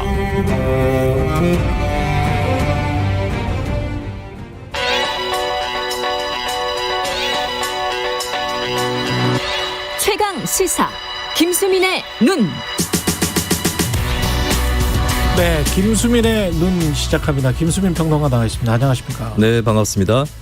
MBTI 이게 맞아요. 근데 제가 성격 16가지 구분 이거 기업에서도 많이 하더라고요. 예, 그죠? 그렇습니다. 제가 네. 오늘 민주당 대선 후보 경선에서 얼마 전에 MBTI 결과가 나온 게 있어서 그 스스로 한번 해본 겁니까? 예, 그렇습니다. 후보들 각자가 자기 MBTI를 밝힌 게 있고 그리고 예. MBTI 처음 들어보시는 분들도 있을 것 같은데 성격을 한 16가지 그렇죠. 유형으로 구분을 해서 그 타입을 분류를 한 거죠. 김수민 평론가도 해봤습니까 이거? 예, 저도 검사를 한번 해보긴 했고. 예. 근데 제가 MBTI에 대해서 뭐 전문성 있는 건 아니고요. 그렇죠. 다만 제가 준비한 것은 예. 정치인에도 여러 가지 유형이 있다. 유형이 있다. 예, 그 유형들을 한번 살펴보자 이런 것입니다. 예. 그리고 예. 이번에 보니까 민주당 같은 경우는 8명의 후보들이 8인 8색으로 나뉘어지는 게 아니라 좀 비슷비슷하게 분류가 되는 그런 후보들이 또 있더라고요. 이 MBTI 분류법에 따르면 네, 그렇습니다. 어떻게 분류가 되나요? 일단은 이제 묶이는 것만 말씀을 드리면 예. 정세균, 양승조 같이 묶였고요. 그다음에 박용진, 최문수는 좀 각각입니다. 예. 그리고 김두관, 이낙연 같이 묶였습니다. 그리고 추미애, 이재명 또 따로 이렇게 돼 있는데 예. 추미애 따로 이재명 따로. 그렇습니다. 박용진 따로 최문순 따로. 네네. 정세균 양승조는 묶이고 네. 김두관 이낙연은 같은 그렇습니다. 성격이다. 네. 재밌네. 한번 감을 잡아보시죠. 예. 정세균 양승조부터 해볼까요? 엄격한 관리형. 엄격한 관리형. 이 타입들이 학급 반장들이 많습니다. 학급 반장. 반장들은 처음에 학급이 구성되고 얼마 안 돼서 반장을 뽑잖아요. 범생이. 예, 그럴 때는 범생이하고 조금 다른데. 좀 달라요? 예, 이 타입은 인기보다는 권위 쪽입니다. 인기보다는 권위 쪽입니까? 예, 그러니까 인기는 처음에 학급이 구성되면은 누가 누군지 잘 모르잖아요. 그렇죠. 근데 반장은 왠지 제가 해야 될 것 같아. 이런 유형에 가깝다고 볼 수 있어요. 그래요? 예, 엄격한 관리형이면 엄격한 어머니형 뭐 이런 건가? 조금 거리감은 느껴질 수 거리감은 느껴지는데. 근데 이 질서를 잡을 수 있을 것 같아. 질서 유지자? 예, 그렇습니다. 그 스타일이 좀 보수적일 수가 있고. 예. 가족으로 치면 맞이 스타일들이죠. 맏형. 예. 예. 그리고 악역을 맡다가 보니까 이미지 관리에서 조금 손해를 보는 그런 측면이 있기는 합니다. 이런 사람들은 대통령이 되려면 그 전에 어떤 자리를 확보를 해두는 게 좋은데 우연찮게도 정세균 후보는 직전 총리였고 예. 양승조 지사는 현재 또 단체장으로 일을 하고 있는 것이죠. 예. 박용진 의원은 어떻게 나왔습니까? 정의로운 사회운동가 이렇게 나와가지고 본인이 굉장히 흡족한 모습을 보였는데 정의로운 사회운동가? 네. 예. 오바마 대통령이 이 타입에 속하거든요. 예. 이 타입들이 이제 사실 홍보하기에 대단히 좋아요. 그냥 서 있어만 있어도 예. 멋있는 스타일들이라서. 근데 문제는 이제 이런 분들이 타인한테 이미지는 좋은데 공감 능력 이런 것들이 좀 굉장히 강하다 보니까 타인의 아픔을 자기 아픔으로 느끼면서 스트레스를 받습니다. 스트레스를 받는다. 예, 그래서 이런 예. 경우는 조직이나 참모들이 좀 받쳐주면서 자기 객관화가 되도록 예. 이렇게 좀 해줄 필요가 있는 것이고 예. 최문순 후보는 재기발랄한 활동가. 조금 다르네. 네, 예. 이런 타입들은 이제 조직 자체를 통솔하기보다는 그 조직의 기반 위에서 아이디어를 내놓고 분위기 메이킹을 하고 이런 스타일들이거든요. 예. 최문순 지사가 예전에 방송사 사장을 하지 않았습니까? 그렇죠. 그때도 보면은 막 시트콤에 직접 출연하고 이런 파격적인 행보가 있었거든요. 그랬었구나. 네. 근데 이런 타입들은 이제 조직에 굉장히 흥을 돋우는 그런 장점이 있는데 잘못하면은 조금 폭주할 수 있습니다. 그래서 이것도 조직에서 잘 받쳐줄 필요가 있다는 거죠. 최문순 지사가 이렇게 그 조직의 리더로서 성공한 이유가 있군요. 예. 네, 근데 이런 타입들은 이제 활동가. 굉장히 조직을 장악한다기보다는 예. 조직 위에서 뭐 일종의 치어리더 같은 역할 예. 이런 타입으로 많이 나타나는 것이죠. 김두관, 이낙연은 뭐죠? 사교적 외교관형. 이 두 사람이 같군요. 그렇습니다. 예. 이 사람들이 이제 인기 있는 사람들이에요. 그렇습니까? 아까 제가 말씀드렸던 엄격한 관리자형은 학급 반장은 되는데 예. 보통 학급 반장 뽑고 난 다음에 몇 달 지나서 친구들끼리 인기 투표를 하면 그 반장이 1위를 하지는 못합니다. 아, 그렇습니까? 예, 오히려 다른 사람이 떠오르는데 예. 그런 타입에 해당하는 분들이 이제 이낙연, 김두관이다 이렇게 볼 수가 있겠고 이런 분들의 장점은 일단 호인이다라는 평가를 받기 때문에 예. 따르는 사람들도 많고 특히 광역단체장, 뭐 총리 요 정도 되는 분들 사이에서 자주 나타나는 스타일인데 예. 단점은 결정적 고지를 못 넘어서 대통령은 못 될 수 있다라고 하는 거거든요. 안 좋은 거네.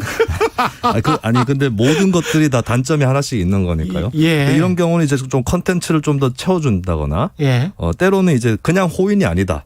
예. 뭐 한 칼이 있다. 이런 것들을 좀 보여줄 필요가 있는 것이죠. 추미애 전 법무부 장관은 어떻습니까? 추 전 장관은 안 했다고 해요. 안 했어요? 네.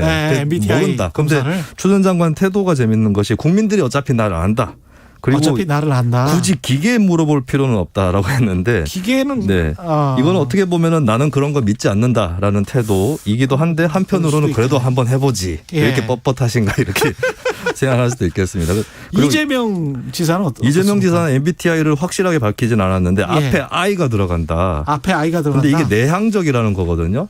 예. 이게 좀 화제가 됐는데 정치인이 내향적이어서 성공할 수 있는가? 예. 이런 얘기를 하는데 사실 역대 대통령들을 놓고 따져보면 내향적이죠. 제가 보면은 이제 예를 들어서 전두환, 김영삼 예. 이 사람들은 외향적입니다. 전형적으로. 전두환 씨 같은 경우는 네. 외향적일 것 같아요. 김영삼 전 대통령도 그렇다고 보는데 제가 봤을 때는 박정희, 노태우, 김대중 나아가서는 노무현까지도 내향적에 속하거든요. 그랬을 것 같습니다. 이게 내향적이라고 말을 못하거나 토론을 못하거나 웅변을 못하거나 이건 아닙니다. 오히려 연극 배우분들 중에서도 내향적인 분들 상당히 맞아요. 많은데 안에 남아있는 에너지가 있기 때문에 멍석 깔아주면 잘하는 스타일이거든요. 그래서 이재명 지사가 내향적이다라는 건 의외는 아닌 것 같고 근데 이제 이런 경우는 내향 성향이 있으면서 좀 안에 남아있는 것들 중에서 한이라든가 뭐 응어리 이런 게 너무 많으면 좀 장애가 될 수 있다. 이렇게 볼 수 있겠죠. 그렇죠.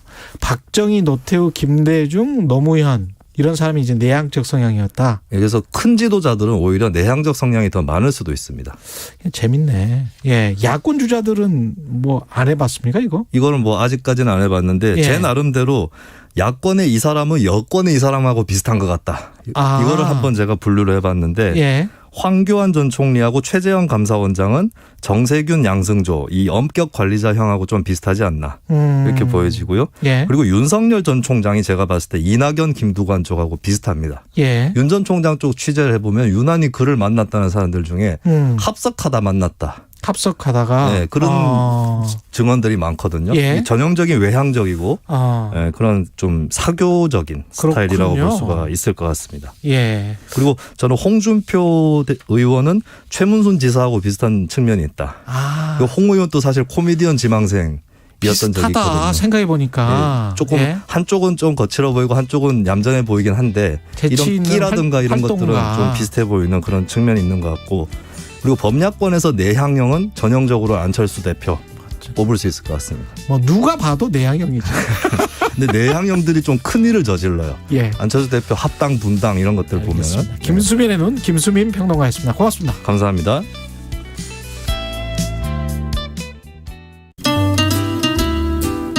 주위에서 이제 친구들이 홍사원의 경제쇼를 한번 들어봐라. 그래서 이제 용기가 생겨가지고 계좌도 개설하고 조금 이렇게 재미로도 하는데 많은 도움이 되고 있습니다. 그 출연진들을 어디서 이렇게 섭외를 하셨는지 이런 경제방송 중에서는 제일 믿을 수 있는 방송이 아닌가. 경제방송은 뭐니뭐니 해도 홍사원 기자님이 최고신 것 같아요.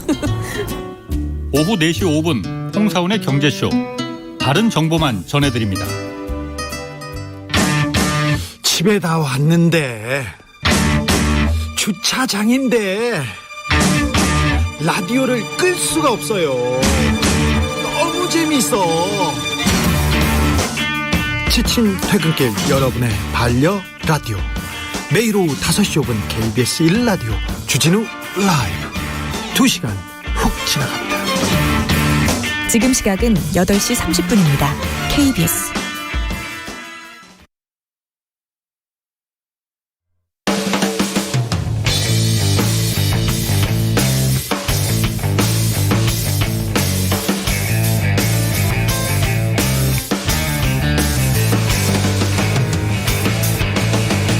최경영의 최강 시사. 최강 시사. 김호기의 사회학 카페. 어서 오세요. 네, 뉴스의 이면에 있는 흐름과 우리 사회의 큰 담론에 대해서 이야기 나눠보는 시간입니다. 김호기의 사회학 카페. 연세대학교 사회학과 김호기 교수님 나와 계십니다. 안녕하십니까? 안녕하세요. 예. 지난주에 대선 시대 정신은 청취자들의 격찬이 많았습니다. 예. 그 관련해서 이번 주는 대통령 리더십의 검증과 조건. 이게 주제네요. 네, 그렇습니다. 예. 특별히 뭐 이 주제를 선택하신 이유는 그러니까 이번 달부터 대선의 시간이 열렸기 때문입니다. 대선의 시간이다. 그러니까 대통령제 국가인 우리나라에서 대선의 시간은 그러니까 현재 권력과 미래 권력이 공존하는 시간입니다. 예. 이중 권력 시대라는 말 기억하실지 모르겠습니다. 이른바 이중 권력 시대입니다. 이중 권력 시대다. 예. 현 대통령이 있고 미래 대통령이 있고. 그렇죠. 예. 예. 앞으로 내년 3월까지는 그럴 것입니다. 예. 내년 대통령제에서는 이제 특히 대통령의 리더십이 중요한데요. 예. 미래 권력의 리더십을 살펴보는 것이 이제 중요한 문제라서 오늘 좀 이 주제를 가지고 왔습니다. 리더십의 조건은 조금 이따 이야기를 하고 검증 이야기부터 하면 대통령에 대해서는 그 검증의 시간이 이제 시작된 거지 않습니까? 네. 우리는 뭘 검증을 해야 됩니까? 저는 두 가지가 중요하다고 봅니다. 예. 그러니까 물론 이제 먼저 우리가 얘기할 것은 이 그 검증의 주체는 국민들이고요. 국민. 예. 그리고 이제 국민들 그 개개인에 따라 이 뭐 검증하는 어떤 그런 이 내용은 다 다를 거라고 생각합니다. 예. 근데 이제 검증하려고 하는 대상은 두 가지라고 볼 수 있는데요. 하나는 개인적 영역이고 다른 하나는 전문적 영역이라고 생각합니다. 예. 개인적 영역에서는 인품과 도덕성이 중요할 것이고요. 예. 그러니까 전문적 영역에서는 전문성과 이런 표현이 어떨지 모르겠습니다. 그러니까 역사를 내다보는 거시적 통찰. 예, 이런 것들이 중요할 것으로 보이는데요. 예. 아주 고전적인 저작이죠. 이 막스 베버의 직업으로서의 정치라는 책을 보면 정치가의 자질로 세 가지를 꼽았습니다. 열정, 책임감, 균형 감각입니다. 저는 이 열정, 책임감, 균형 감각이 매우 중요한 어떤 그런 검증의 대상이 될 수 있다고 생각합니다. 근데 개인의 인품이나 이런 거는 이렇게 비춰지는 모습이라 참 이게 검증 어떻게 판단하기가 힘든 이게 것 같아요. 상당히 주관적인 것입니다. 예. 그렇다고 해서 이런 개인의 인품이나 도덕성 검증을 하지 않을 수도 없는 것입니다. 그렇죠. 예. 그래서 이제 다만 이제 두 가지만 좀 덧붙여 보자면 인품과 개인의 도덕성에 대한 검증에서 우리가 주의해야 할 것은 아니면 말고식의 검증은 좀 이루어지지 않았으면 하는 바람을 가지고 있습니다. 그리고 또 다른 하나는 저는 개인적으로 도덕성 못지않게 전문성이 중요하다고 생각하는데요. 그렇죠. 도덕성 일변도의 검증도 역시 바람직하지 않다고 저는 보는 편입니다. 도덕성 일방의 검증. 그러니까 도덕성 일변도의 검증도 바람직하지 않다. 네, 왜냐하면 전문성도 아울러 함께 그렇죠. 함께 봐야 된다. 생각합니다. 그렇죠. 그 관련해서 이제 그 아주 선정적인 단어들 나왔었지 않습니까? 예. 뭐 윤석열 전 총장과 관련해서도 그렇고 이재명 지사와 관련해서도 그렇고 그런데 이런 사생활 관련된 것 말고 사생활과 공적인 영역에서 이렇게 만나는 부분들도 분명히 있는 것 같은데 어떻게 해야 되는 건가요, 이거는? 이제 검증의 범위의 문제인데요. 예, 저는 이 검증의 범위로는 본인과 일반적으로 가족이라고 불리는 집단의 경우는 좀 불가피해 보입니다. 불가피하다. 예. 그 권력을 잡았을 때 그 까닭은 가족이 권력에 보이지 않게 실질적인 영향을 미치기 때문입니다. 그리고 그 사람의 인성에도 계속 영향을 미쳐왔겠죠. 예. 그동안. 그래서 이 점에서 뭐 부모, 그 다음에 아내, 혹은 뭐 남편. 예, 우리 뭐 또 이 여성 후보가 될 가능성도 있는 것이니까요. 예, 그리고 아이들, 그리고 형제 정도의 검증은 좀 어찌할 수 없지 않나 하는 생각을 좀 가지고 있습니다. 물론 그 수위에 대해선 인격을 직접적으로 침해하는 것은 우리가 주의해야만 합니다. 그렇죠. 물론 뭐 또 이 경우에서도 과연 어디까지가 그럼 인격을 침해하느냐에 대한 여러 가지 의견들이 있을 수 있습니다. 그렇죠. 그런데 저는 검증에 있어서 많은 그것이 인격을 심대하게 침해하는 것이 아니라면 국민들의 알 권리라고 하는 차원에서 뭐 불가피하고 어찌할 수 없지 않겠는가 하는 게 제 생각입니다. 중요한 것은 검증에 대한 판단의 주체는 국민이라는 점입니다. 그렇죠. 국민들께서 이러한 것들을 이제 두루 이렇게 지켜보고 각자 알아서 그 판단을 할 것이고요. 또 경우에 따라서 이 아니면 말고 시기거나 지나치게 인격을 침해하는 검증의 경우는 역풍이 불 수도 있습니다. 당연합니다. 관련해서 그러면 윤석열 지금 전 총장 그 가장 이슈가 되고 있는 뭐 장모 사건이랄지 처와 관련된 의혹들이랄지 무슨 학위 논문 같은 거 있지 않습니까? 이런 것들은 다 포함되는 거잖아요. 전 뭐 불가피하게 포함될 수밖에 없는 사안이라고 생각하고 있고요.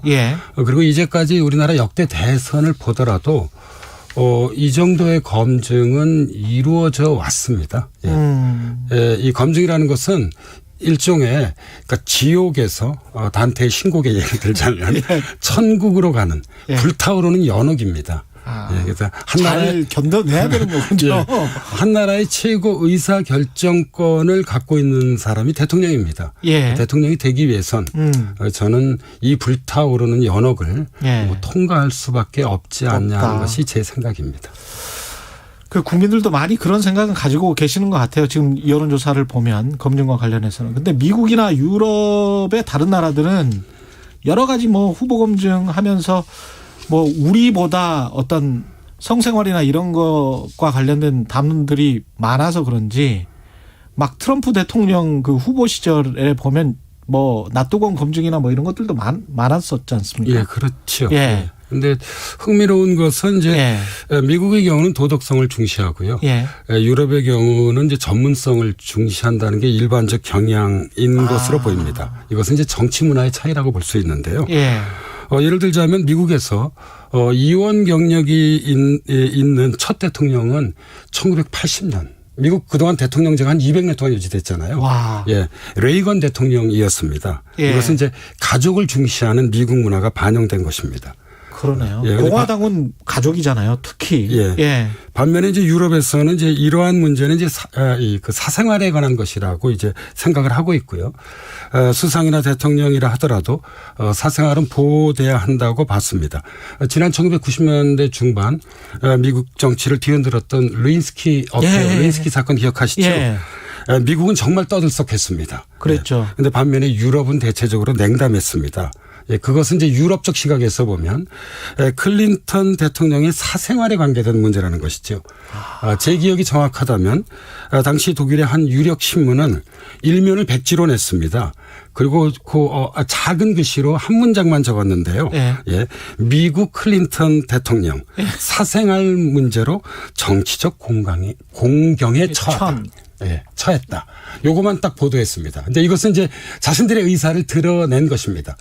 그건 사생활에 관계된 문제이지 어떤 미국이란 나라 전체의 문제는 아니라는 것입니다. 이것이 이제 미국과 유럽의 차이인데요. 물론 뭐 그렇다고 해서 미국이 전문성을 경시하는 것도 아니고요. 유럽이 도덕성을 경시하는 것은 아닙니다. 아까 말씀하신 것처럼 도덕성과 전문성 같이 가야 된다. 근데 다만 이제 대체적으로 이런 경향에 이제 그런 그 차이가 있다고 말씀드릴 수 있을 것 같고요. 우리나라의 경우는 이제 대통령제를 취하고 있어서 대체적으로 미국과 유사한 그런 그렇죠. 경향을 도덕성을 굉장히 특히 이제 장관 후보자들이나 이런 사람들도 보면 전문성이나 이런 이야기는 거의 뭐 하기사 검증할 수 있는 방법이 별로 없는 것 같아요. 전문성도 어떻게 보면. 뭐 가장 대표적인 것이 이제 TV 토론이죠. 우리가 이제 TV 토론을 시청하다 보면 그 후보의 역량을 좀 어느 정도 엿볼 수는 있습니다. 그러네요. 아까 막스 베버의 세 가지가 뭐였죠? 열정, 책임감, 균형 감각입니다. 균형 감각. 막스 베버가 항상 정답만 제시하는 것 같은 그런 생각도 들기도 하고, 이게 중요한 것 같습니다. 대통령 리더십에 대한 검증도 아주 중요한 부분일 텐데, 리더십을 어떻게 검증을 할까요? 리더십은? 저는 아까도 말씀드렸듯이 그러니까 1차적으로는 TV 토론을 통해서 상대 후보보다 어떤 점에서 이제 강점과 장점이 있는지를 발견할 수 있고요. 그리고 대선이라고 하는 것이 긴 장정이잖아요. 계속해서 자신의 정책을 내놓을 수밖에 없습니다. 그래서 그렇죠. 이런 일련의 정책들을 보고 우리가 좀 판단할 수 있겠다는 생각을 좀 가지고 있습니다. 그때 그 국방, 우리가 외교, 무슨 뭐 경제 이러면 우리 일상생활에 가장 가까운 거는 또 경제고, 국방 같은 경우도 우리가 전시 작전권도 없고 그런데. 그러니까 우리나라의 경우는 제가 보기에 가장 중요한 건 두 가지입니다. 하나는 대내적으로는 경제 문제고요. 그렇죠. 대외적으로는 이제 외교 안보 문제입니다. 그러니까 청와대도 있고 내각도 있지만 가장 중요한 의사결정은 대통령이 직접 스스로 여러 의견을 듣고 해야 되는 것이죠. 예를 들자면 일본의 무역보복에 대해서 어떻게 할 것인가. 그리고 뭐 현 정부로서 이제 뼈 아픈 문제이긴 하지만 부동산 정책에 대해서는 어떻게 할 것인가. 그렇죠. 이런 것들이 이제 매우 중요한 문제들이죠. 그래서 저는 이런 표현이 가능할지 모르겠지만 대통령에게 정말 중요하고 필요한 것은 실력이라고 생각합니다. 그럼요. 그래서 이 오래전에 한 대통령이 머리를 빌릴 수 있다고 그런 이야기를 한 적도 김영삼 있습니다. 그런데 그것도 정도의 문제입니다. 정도의 문제다. 왜냐하면 이 가장 중요한 결정은 사실 고독하게 이 대통령 자신이 여러 의견을 참조해서 해야 하기 때문입니다. 그러네요. 이 박정희, 김대중, 노무현 전 대통령 그 어떤 인상적인 리더십이 있었습니까? 그 역대 대통령 중에? 박정희 대통령의 경우는 유신 독재라는 이제 그늘이 있었지만 그러니까 이 수출을 중시한 산업화 전략을 일관되게 추진함으로써 사실 오늘의 한국의 기본 모습을 만들었다고 볼 수 있죠. 그래서 영국이 아마 더 이코노미스트지였던 것 같은데요. 이 대한민국은 박정희가 세운 집이다. 뭐 이런 평가를 한 적도 있습니다. 지금 이제 그 집이 계속 변화되고 있긴 하지만 그렇죠. 저는 이런 평가가 그러니까 이 민주주의를 억압하긴 했지만 뭐 나름대로 온당한 부분도 작지 않다고 생각을 하고 있고요. 김대중 대통령의 경우는 국민기초생활보장법이나 의약분업이나 국가인권위원회 설치 등에서 볼 수 있듯 한국적 복지국가의 틀을 만들었고 우리 민주주의를 심화시켰습니다. 노무현 대통령의 경우에서 인상적인 것은 두 가지죠. 하나는 한미 FTA 추진이고요. 다른 하나는 국가 균형 발전입니다. 사실 당시 둘 다 반대가 컸었습니다. 그렇죠. 그런데 현재의 시점에서 돌아보면 한미 FTA는 선진 통상 국가의 기틀을 세웠다고 볼 수 있고요. 그리고 국가 균형 발전은 이 분권 국가의 역시 기틀을 마련했다고 평가할 수 있을 것 같습니다. 저는 이 점에 있어서 리더의 어떤 그런 리더가 갖는 미래에 대한 어떤 그런 비전과 통찰 이런 것들이 매우 중요합니다. 국민들의 뜻을 물론 대체적으로 다 수용을 해야 되지만 아주 경우에 따라서는 이 국민들의 뜻을 거스르고 어떤 그 우리 사회 제시를 해야 대한민국의 미래를 위해서 결단을 내릴 수도 있다고 생각하고 있습니다. 지금 현재 1, 2위를 다투고 있는 윤석열 전 총장이나 이재명 지사의 리더십은 어떻게 보시는지도 궁금한데요. 이제 막 검증이 시작돼서 뭐라 이야기하기는 어렵습니다. 그러니까 윤 총장의 경우는 이제 더욱 그러합니다. 이제 사실 잘 모르죠. 정치 신인이죠. 그래서 검찰총장으로서 보여준 일종의 결단의 리더십인데 뭐 나름 훌륭했다고 보는 분들도 적지 않은 것 같습니다. 그런데 대통령의 리더십은 검찰총장과 다른 것입니다. 그래서 앞으로 검증을 좀 지켜봐야 할 것 같고요. 이재명 지사의 경우는 문제 해결의 리더십이 돋보입니다. 이것은 이제 성남시장 재직 시부터 이 지사가 보여주었던 것인데요. 이 지사를 지지하시는 분들은 이런 문제 해결의 리더십에 공감하기 때문일 것입니다.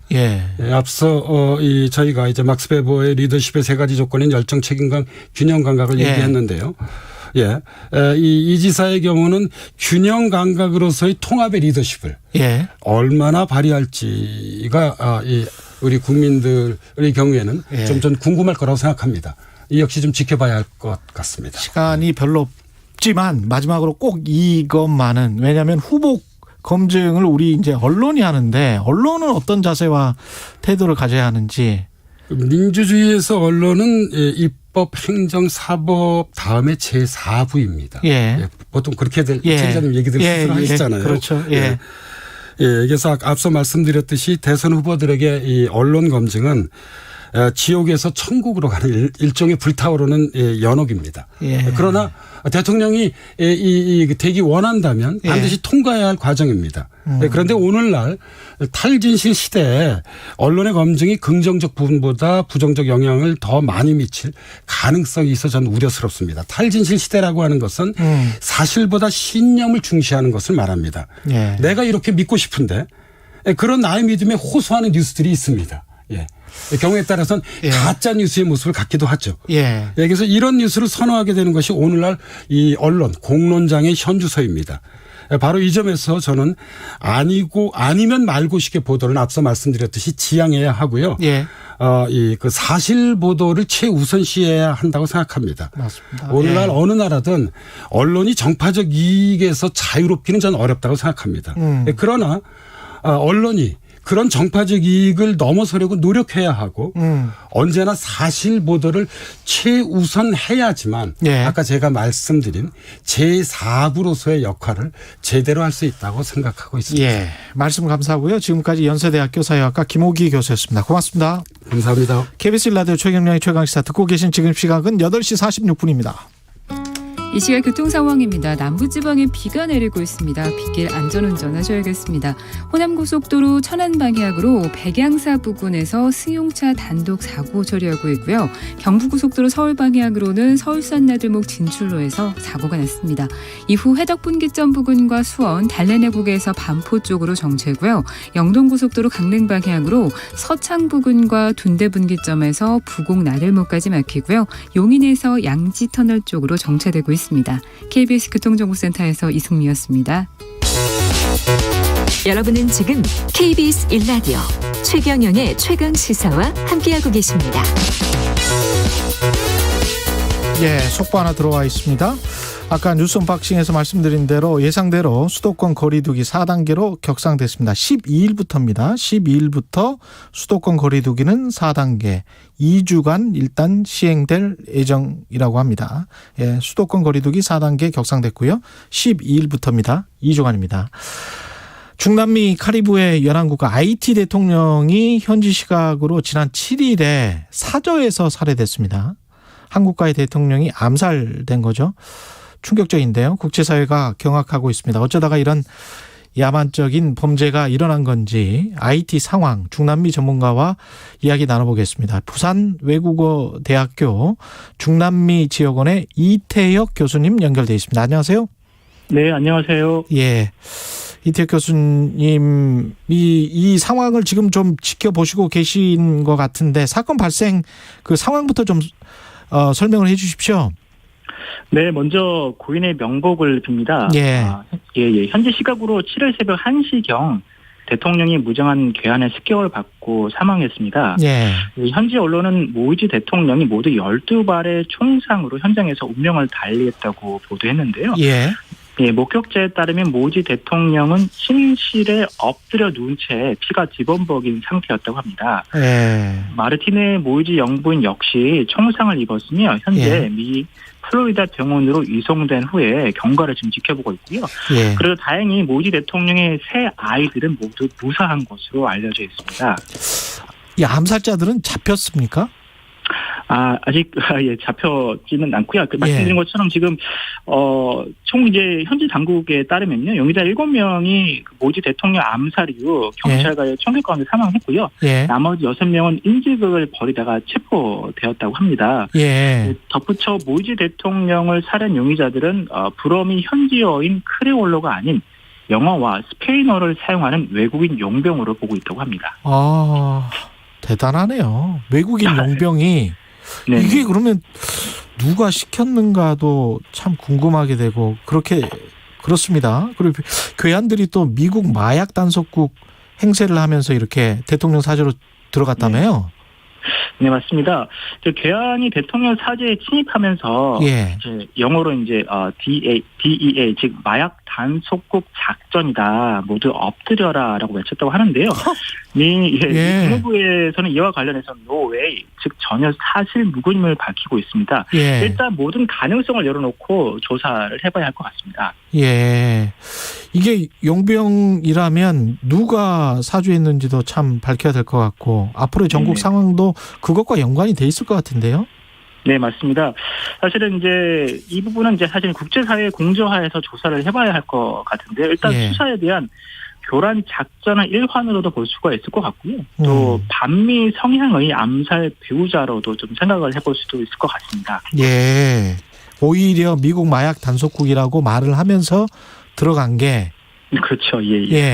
근데 이제 미국 마약 단속국이라고 말하면서 모두 엎드려라고 하면 그 사저를 경호하고 있던 경호원들이 엎드립니까? 그것도 저는 좀 이해가 안 가는데.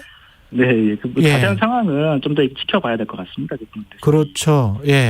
이게 지금 저 대통령 임기를 두고 지금 야권과 갈등을 했다는 이야기도 보도가 되고 있는 것 같은데요. 네, 맞습니다. 일단은 제대로 암살 이전의 IT 상황을 잠깐만 먼저 해보면요.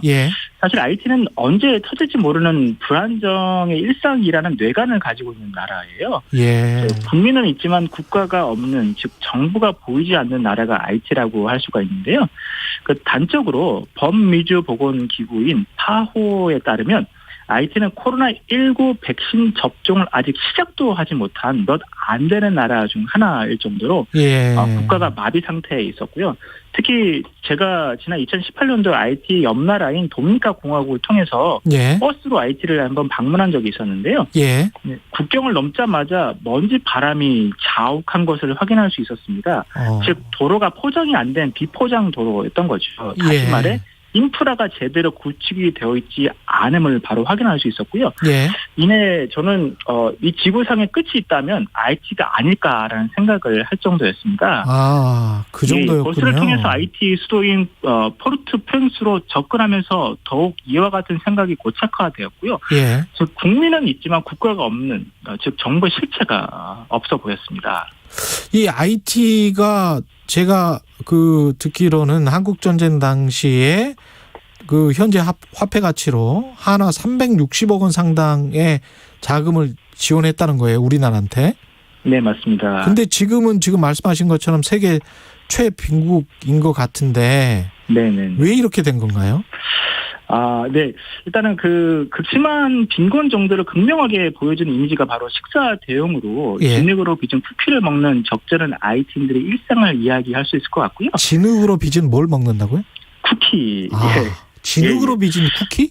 예. 그만큼 이제 음식이 먹을 것이 없다라는 어떤 것들을 가장 극명하게 보여주는 이미지가 아닐까 싶은데요. 예. 그래서 IT 경제는 전 세계 최하위권이고요. 예. 그 경제협력개발기구 OECD의 산하기구인 개발원주위원회 다크는 그 매해 소득 분위별로 최빈 개도국, 하위 중소득국, 상위 중소득국, 그 기타 순으로 구분을 합니다. 예. 근데 이제 IT는 라틴 아메리카 권역 국가 중에 유일하게 아프리카 사하라 이남의 국가들이 다수 분포된 최빈 계동국으로 분류가 될 정도로 빈곤의 정도는 아주 심각하고요. 예. 특히 소득의 불평등 정도를 나타내는 소득 분배 지표인 지니 계수가 있잖아요. 거기 따르면 2021년 기준 IT가 레소토와 남아공과 더불어 세계 최악의 3대 국가라고 또 이렇게 확인할 수가 있고요. 예. 그리고 이제 전기 수급과 관련한 보고서가 스펙테이터라는 보고서가 있는데 여기에서 IT는 역시 전 세계 최하위권에 머물고 있습니다. 듣다 보니까 암살당한 대통령은 그럼 어떤 대통령이었어요?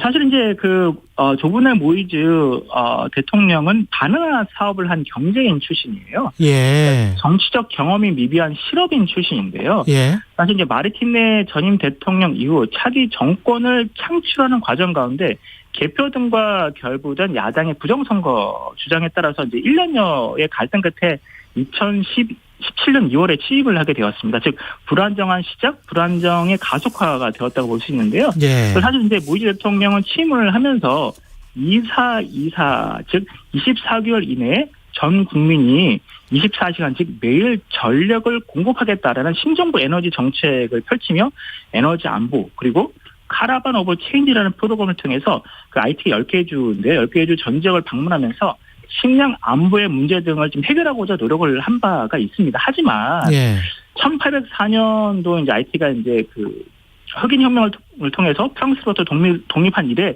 구조화된 그런 정치 경제적 취약성은 이렇게 극복되지 않았고요. 예, 그런 가운데서 이제 사실은 이제 지금과 같은 그런 사태가 발생을 했다라고 볼 수가 있습니다.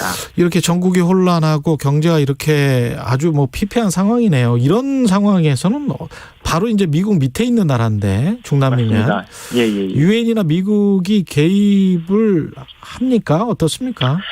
예, 그래서 조 바이든 미 정부는 IT 심각성에 대한 원론적 차원만의 대응이 아닌 어떤 그런 액션을 취할 것으로 사실 이제 보여지는데요. 예. 아마 투 트랙으로 접근할 것 같습니다.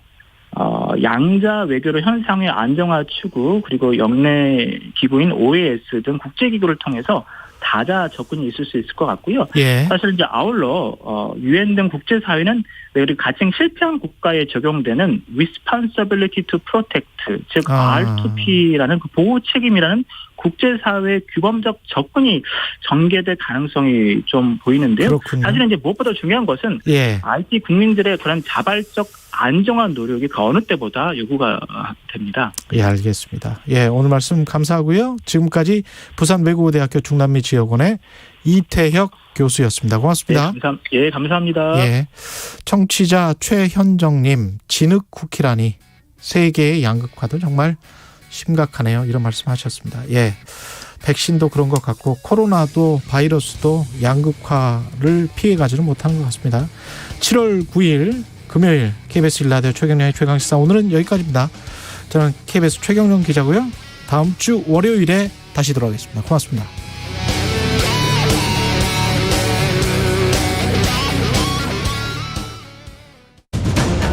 코로나19를 멈추기 위해 백신 접종이 중요한 시기입니다.